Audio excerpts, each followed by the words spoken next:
DGP साहब और पुत्र वधू के साथ उनके नाजायज संबंध थे, तो इससे उसका बेटा आहत था। हर हत्या का एक मोटिव होता है, बिना मोटिव के कोई हत्या, कोई घटना नहीं घटती। नमस्कार, स्वागत है आप सभी का हिंदुस्तान 24 पर और मैं आप सबके साथ विपिन चौधरी।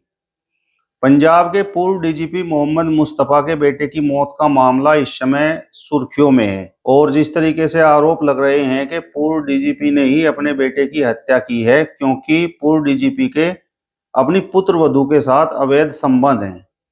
अब इस घटना पर लोगों का अलग अलग नजरिया है। कोई कह रहा है कि पूर्व डीजीपी निर्दोष है, जबकि कुछ लोग इस पूरे मामले को सच मानकर चल रहे हैं।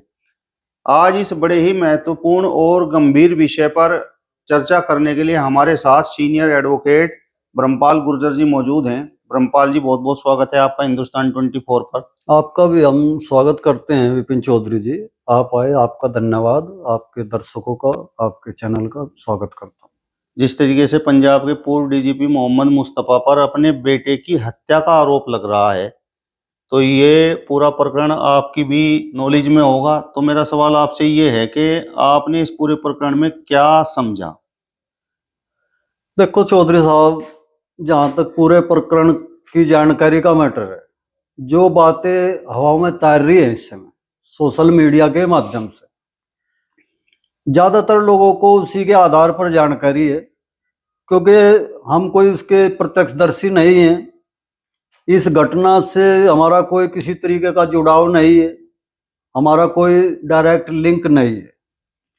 तो जो परिस्थितिजन्य साक्ष्य होता है, हम उसके आधार पे ही इसके बारे में अपनी राय रख सकते हैं।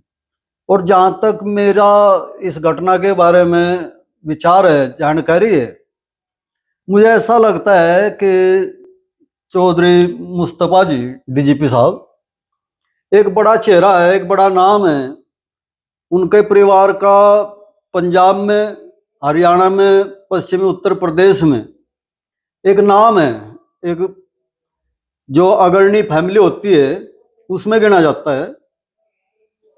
तो जो लोग इस मुकाम पे होते हैं, इस स्थान पे होते हैं, उनके चाहने वाले भी ज्यादा होते हैं और उनके दुश्मन भी बहुत ज्यादा होते हैं। इस मैटर को जिस तरीके से रखा गया है लोगों के सामने कि उनके जो बेटे हैं, जो पेशे से एडवोकेट थे, उनके बारे में ये बताया जाता है, ये सुना जाता है कि अच्छी फैमिली से होने के कारण पैसे की उससे कोई कमी नहीं थी। और जिस फैमिली के बच्चे के पास पैसे की कमी नहीं होती है, तो समाज के बहुत से ऐसे लोग उनके साथ जुड़ जाते हैं जो नशे की दुनिया से जुड़े होते हैं।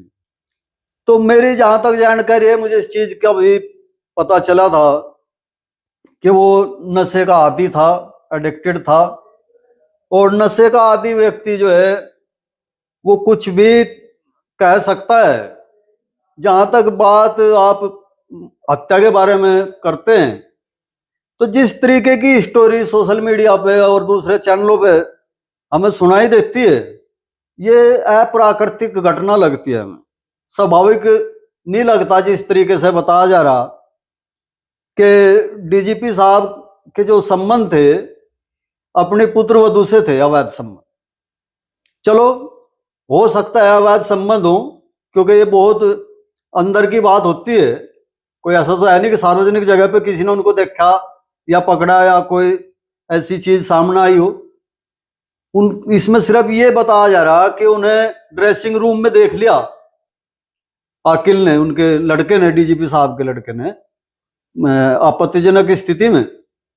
तो ये कमरे के अंदर की बात है, इसमें कितनी सच्चाई है कितनी नहीं है।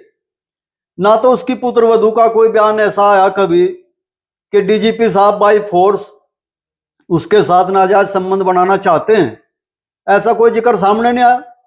वो कोई नाबालिग बच्ची नहीं थी, कोई ऐसी लड़की नहीं थी कि जिसको जो है प्रेशर में रखा जा सकता हो। इसके अलावा जो विधायक भी रही हैं, मिनिस्टर भी रही हैं, रजिया सुल्ताना जी, उसको भी इस मामले में जो है दोषी बनाया जा रहा। उनकी जो बेटी है, उस बेटी को भी इसमें जो है शामिल किया जा रहा। क्या ये स्वाभाविक हो सकता है कि एक माँ अपने बेटे की, निर्दोष बेटे की हत्या कराने में साजिश में शामिल हो सकती है? एक बार तो अगर बेटा कोई गुनाह भी कर देता है तो ये स्वाभाविक बात है कि उसकी माँ उसके बचाव में खड़ी होती है, उसको बचाना चाहती है। जो अपराधी बच्चा है उसको भी, निर्दोष बच्चे को कैसे हो जाए अपने पति के द्वारा मरवा देगी? उसकी बहन है।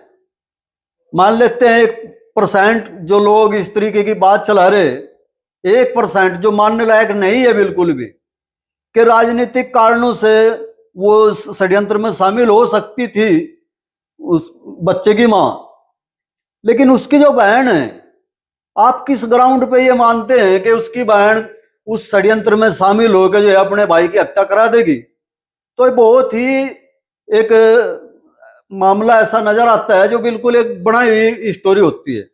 हाँ, अगर डीजीपी साहब की इसमें कहीं हत्या होती तो 1% आक्रोश के कारण, गुस्से के कारण परिवार के लोग जो है संगठित हो सकते थे कि अनैतिक कार्य जो है डीजीपी साहब के द्वारा किया जा रहा, और गुस्से में, आक्रोश में जो आदमी के सिर पे भूत सवार हो जाता है तो घटना घट सकती थी। लेकिन मेरी समझ से परे है ये चीज कि एक आदमी जो है अपने ही बेटे को इस तरीके से जो है मार देगा। मुझे नहीं इस बात में कोई सच्चाई नजर आती। वकील साहब, ऐसी कई घटनाएं हुई हैं जिसमें ससुर के अपनी पुत्रवधू के साथ नाजायज संबंध रहे। देखो, ये मात्र ससुर और पुत्रवधू का नाजायज संबंध का मैटर नहीं है। इस मैटर में आप लोग उसकी माता को और उसकी बहन को भी शामिल कर रहे। इसका आधार बताओ ना, आप उनका क्या आधार था? मेरा प्रश्न ये है कि उसकी जो बहन थी वो किस आधार पे इसमें शामिल हुई? हर हत्या का एक मोटिव होता है, बिना मोटिव के कोई हत्या, कोई घटना नहीं घटती। इस हत्या का मोटिव क्या है? अगर आप ये मानते हैं कि डीजीपी साहब और पुत्रवधू के साथ उनके नाजायज संबंध थे तो इससे उसका बेटा आहत था। उसकी जो बहन थी वो अपने भाई के साथ खड़ी होती या अपने पिता के साथ खड़ी होती? अगर किसी बहन का भाई पीड़ित है तो वो उसके साथ खड़ी होकर उसकी मदद करती, वो कोई एफआईआर करती डीजीपी साहब के खिलाफ, कोई कंप्लेंट करते, इस चीज के बारे में जिक्र करते। ये कहां से स्वाभाविक है कि उसकी बहन भी इसमें शामिल होगी? तो इससे ये लगता है कि ये पुत्र वधू से नाजायज संबंध का मैटर है, ये भी हवाई मैटर है। वैसे तो फिलहाल ये मीडिया ट्रायल चल रहा और मैं इसको जो है बहुत खतरनाक और गलत मानता हूं समाज के लिए। मीडिया के पास क्या साक्ष्य हैं? मीडिया वहां मौजूद थी क्या? ये साक्ष्य कोर्ट के अंदर पेश होंगे जब कोर्ट के द्वारा ये मान लिया जाएगा कि इस घटना का षड्यंत्र रचकर अखिल की हत्या की गई है, तो मीडिया को तब इसके बारे में जो है जिक्र करना चाहिए। मीडिया अपना आप इसको जो है उन घटनाओं से जोड़ने का प्रयास कर रहा है कि भाई पंजाब के अंदर, हरियाणा के अंदर पुलिस प्रशासन का जो चित्र सामने आया है लोगों के, उसमें एक घटना, एक कड़ी ये भी जोड़ दी। इसको खींच कर जो है उससे जोड़ा जा रहा कि पुलिस की कैसी छवि है। भाई आप ये तो सोचो कि ये परिवार का मैटर है, इसमें बाहर का कोई आदमी इन्वॉल्व नहीं है। ये राजनीतिक कारणों से प्रेरित घटना मुझे प्रतीत होती है। एक पत्नी क्या इस बात को स्वीकार कर सकती है कि भाई उसके पति के अपनी ही पुत्रवधू से अवैध संबंध हो? पुत्रवधू बेटी होती है और कोई भी दुनिया की मां बाप बेटी के इस नाजायज रिश्ते को स्वीकार नहीं कर सकते। अगर वो संबंध ऐसा कोई रहा भी होगा तो वो उसके खिलाफ खड़ी होती डीजीपी के, ना कि उसके पक्ष में खड़ी होती। इसलिए मैं कह रहा कि ये घटना जो है एक तरीके से प्रायोजित, मुझे इसको जो है कहने में कोई संकोच नहीं हो रहा। मेरी पत्नी मेरे साथ कैसे खड़ी हो जाएगी अगर मैं अपने पुत्रवधू के साथ नाजायज रिश्तों में जाता हूं? वो सबसे पहला मेरा विरोध करेगी, मैं नहीं मानूंगा मेरी हत्या करेगी। बहन अपने निर्दोष भाई को कैसे मरवा देगी? इस सारे मैटर को अगर हम देखते हैं, मृतक का क्या हासिल करते थे वो उसको मार के, क्या वो इस कंडीशन में था कि उनका कुछ बिगाड़ सकता उस परिवार का? मुझे तो ऐसे भी कोई इसमें नजर नहीं आता कि वो उन्हें खतरा हो गया था उससे कोई इस प्रकार का, क्योंकि उसने कोई शिकायत नहीं करी। जिस तरीके से डीजीपी के लड़के का एक वीडियो वायरल हो रहा है तो उसी को आधार मानकर इस तरीके की बातें की जा रही हैं। मैं कहावत सुनता आ रहा कि कहीं कोई शराबी बैठे थे, शराब पी रहे थे, 4 लोग नशे में जो है धुत थे। वहां से कोई हाथी वाला गुजरा तो उन्होंने उससे पूछा, हाँ भाई इसका बता जोटा का क्या लेगा कचड़े का। उन्हें उस हाथी को कचड़ा बता दिया नशे में। राजा का हाथी था, उसने सवेरे उनको बुलवाया और उनसे पूछा, बताओ भाई क्या कीमत लगा रहे। उन्होंने कहा, साहब रात वाले व्यापारी तो जान लिए, हम तो नशे में थे, ये तो हाथी हम कैसे खरीद सकते हैं। तो ये सेम वही मुझे इसमें जो है नजर आता है कि वो वीडियो जो है एडिक्शन के दायरे में, नशे के दायरे में इस तरीके से पेश की गई कि उसका परिवार बदनामी के डर से उसके ऊपर प्रेशर ना बनावे, उसको जो है गलत रास्ते पर जाने से ना रोके। जब आप अपने परिवार के किसी व्यक्ति को नशा करने से रोकते हैं, अगर वो सक्षम है तो वो आपके साथ कुछ भी कर सकता है। और हर परिवार चाहता है कि उसका बच्चा जो है नशे की गर्त में ना जाए। उसको रोकने के लिए उस पर सख्ती भी बरती जाती है, उसको जो है समझाया भी जाता है, और वो इससे बचने के लिए, अपने नशे को जारी रखने के लिए इस तरीके की घटनाएं कर सकता है। इससे इनकार नहीं किया जा सकता। इसमें क्या सच्चाई है पूर्ण रूप से ये साक्ष्य आने के बाद, न्यायालय कोर्ट के ट्रायल के बाद सत्य कहा जाएगा। लेकिन जो सरकमस्टांसेस हैं, जो परिस्थिति जन्य मुझे नजर आता है, मुझे इस घटना में ये प्रतीत होता है कि नशे के कारण जो है उसने उस वीडियो को बनाया और उसके बाद एक वीडियो और दूसरी भी जारी हुई। तो क्या केवल इन वीडियो के आधार पर आप तय कर दें? अब डीजीपी साहब का लड़का तो चला गया है जी। और अगर इन आरोपों में सच्चाई नहीं है और जिस तरीके के आरोप लग रहे हैं, जी जी तो एक तरफ तो बेटे की मौत का गम जी। और दूसरी तरफ इस तरीके की बदनामी, इस तरीके के आरोप, तो डीजीपी साहब पर क्या बीत रही होगी?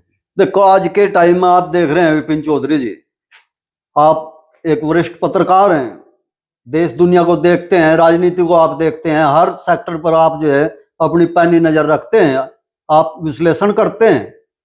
क्या आप ये मानते हैं जैसी परिस्थितियां हरियाणा के अंदर जो है बड़े पुलिस अधिकारियों के साथ पेश आई और एक और उसमें आत्महत्या हुई, पंजाब के अंदर जो वर्तमान में पुलिस अधिकारी हैं डीजीपी, उनके पास से इतनी संपत्ति पाना, ये क्या देख रहे हैं आप? ये संपत्ति का खेल है, ये राजनीति का खेल है और लोग राक्षस बने हुए हैं। आपके साथ क्या घटना घट गई उन्हें इससे कोई लेना देना नहीं है।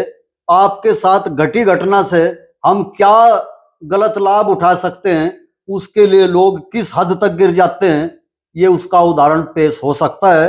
एफआईआर दर्ज की गई है, इससे इनकार नहीं किया जा सकता, लेकिन इसमें सच्चाई क्या मिलेगी वो बाद की बात है। मुझे लगता है कि राजनीतिक कारणों से आज जो डीजीपी साहब के साथ वाक़या पेश आया, लोग उसके जख्मों में जो है उसको कुरेदने का काम शायद कर रहे हैं, राजनीतिक लाभ उठाने का काम कर रहे हैं। इसमें मुझे ऐसा नहीं लगता कि इस घटना में कहीं दूर दूर तक भी कोई सच्चाई होगी। अगर इसकी निष्पक्ष जांच होती है, इसकी सही इन्वेस्टिगेशन होती है, पोस्टमार्टम बताएगा कि मृत्यु का क्या रीजन रहा है, उसकी ओवरडोज वास्तव में उसकी मृत्यु का कारण रही है या किस तरीके से जो है उसकी मृत्यु हुई है। नशे का एडिक्ट आदमी जो है जरूरत से ज्यादा नशा कर लेता है, जरूरत से ज्यादा दवाइयां ले लेता है, तो उससे भी लोगों की मौत हो जाती है। जिस तरीके से डीजीपी साहब ने अपने बेटे का पोस्टमार्टम कराया है, तो इस बात से ये भी जाहिर होता है कि भाई डीजीपी साहब तो हर चीज को पारदर्शी रखना चाहते थे। कहीं ऐसा ना हो कि बाद में इस तरीके की बातें उठे, इस तरीके के आरोप लगें और फिर उसकी लाश कब्र से निकलवाई जाए। देखो, हम और आपके लिए एक मात्र घटना हो सकती है, रोज घटनाएं घटती हैं, लेकिन जिसके परिवार में इस तरीके की घटना घटती है, जिसके घर का चिराग बुझता है, उसके अंदर क्या फीलिंग चलती होंगी, इसको महसूस कर सकते हैं हम और आप भी इसको महसूस कर सकते हैं।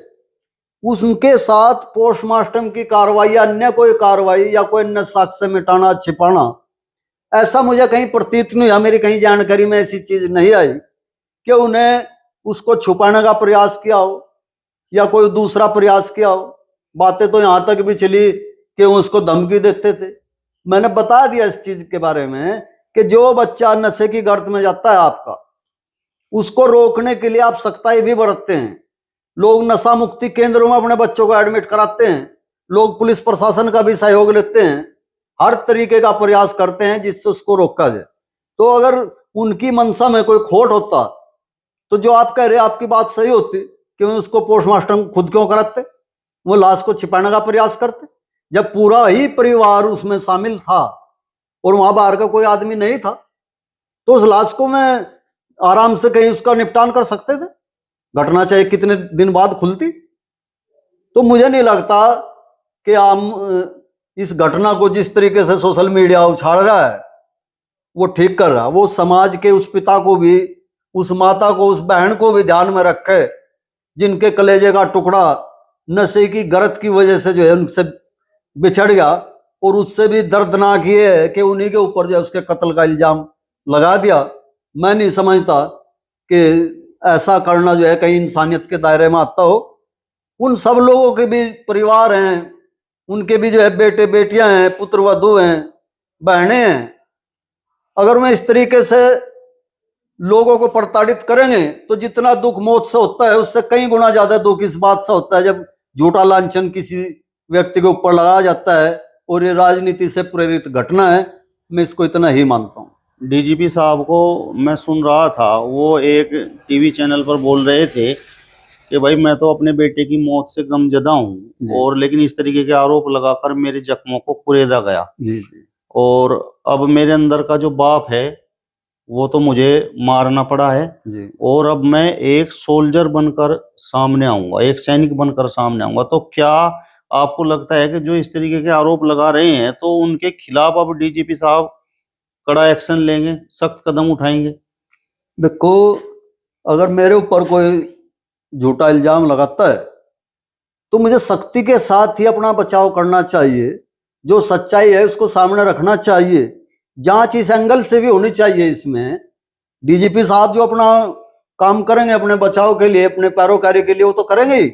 उसके साथ साथ इसमें ये भी जरूरी है कि किन लोगों के षड्यंत्र के तहत इस घटना को इस तरीके से प्रदर्शित किया जा रहा, उसकी मौत से, डीजीपी परिवार की बदनामी से किन लोगों को क्या लाभ हो सकता है, और इस घटना को प्रायोजित रूप से प्रस्तुत कर कोई राजनीतिक लाभ या अन्य किसी पद का लाभ कौन आदमी उठा सकता है, उन दृष्टिकोण से भी इसकी जांच करनी चाहिए। और डीजीपी साहब को जो है इस दुख से उभर के ऊपर उठ के उन्हें वास्तव में एक सोल्जर की तरह ही सच्चाई को सामने लाने के लिए काम करना चाहिए। उन्हें गमजदा होकर, अगर वो अपने घर में कैद होकर बैठ गए अंदर, इसमें कोई कार्रवाई ना करें तो अपराध को बढ़ावा मिलेगा अगर सच्चाई सामने नहीं आई। वकील साहब, मैं आपसे जानना चाहता हूं कि जिस तरीके से एफआईआर हुई है तो क्या एफआईआर के आधार पर मान लिया जाए कि भाई डीजीपी साहब दोषी हैं?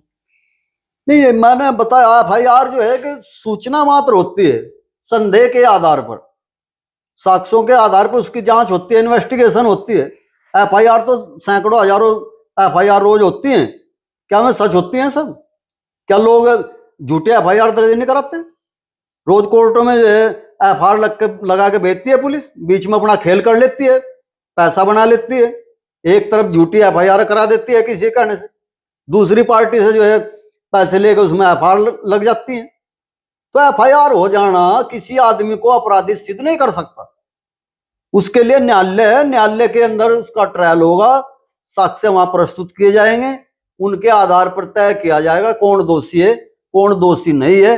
मैं केवल इतना समाज से कहना चाहूंगा कि हमें इस चीज को ध्यान में रखना चाहिए। अगर किसी का पुत्र, जवान बेटा नशे की वजह से मौत के आगोश में चला जाता है और हम उस परिवार को प्रताड़ित करते हैं कि उन्हें उसकी हत्या कर दी, तो तब तक ऐसा ना करें जब तक न्यायालय उसको जो है दोष सिद्ध ना कर दे। नहीं तो न्यायालय की कोई गरिमा नहीं रहेगी, लोकतंत्र की कोई गरिमा नहीं होगी। हम सब लोग जो है गंदी राजनीति की भेंट चढ़ जाएंगे। तो मैं चाहता हूं कि न्यायालय को इसमें अपना काम करने दें, इन्वेस्टिगेशन को, मीडिया ट्रायल को जो है रोक देना चाहिए। मीडिया में जो है उस व्यक्ति की जो गरिमा को ठेस पहुंचती है, उसका जो नुकसान होता है, कोई भी चैनल, कोई भी मीडिया उसकी पूर्ति नहीं कर सकता। कोई उसको जो है दोबारा उसकी भावनाओं को लौटा के नहीं दे सकता। तो हमें इंतजार करना चाहिए कि न्यायालय जो है इसमें किस नतीजे पे पहुंचता है। मेरा यही कहना। चलिए, तो सीनियर एडवोकेट ब्रह्मपाल गुर्जर जी को आपने सुना। फिलहाल इस वीडियो में बस इतना ही। अगली वीडियो में फिर आपसे मुलाकात होगी। तब तक बने रहिए हिंदुस्तान 24 के साथ। नमस्कार।